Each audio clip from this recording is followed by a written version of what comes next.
Guys দেখেন এখানে কি সুন্দর একটা ছোট মিনি পুকুর করা হয়েছে। আমাদের অনেকেরই কিন্তু ছাদ বাগানে এরকম ছোট একটা মিনি পুকুর করার খুবই শখ থাকে।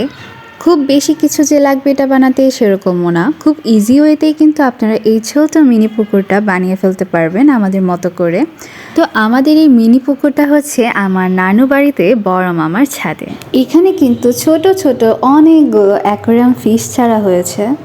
তো চলুন আপনাদেরকে একটু কাছে থেকে দেখানো যাক।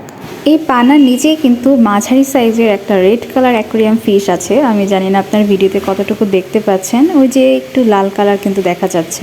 এছাড়াও আরও অনেক ধরনের মাছ কিন্তু এই মিনি পুকুরটাতে আছে। যেমন এই সাইডটাতে দেখুন প্রায় অনেকগুলো ছোট ছোট মাছ কিন্তু দেখা যাচ্ছে। খুব সুন্দর না?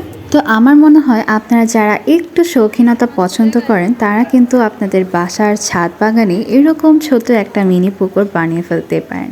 এতে আপনারা যেমন সময়ও ভালো কাটবে, সেই সাথে আপনার ছাদ বাগানের সৌন্দর্যটাও কিন্তু দ্বিগুণ বেড়ে যাবে।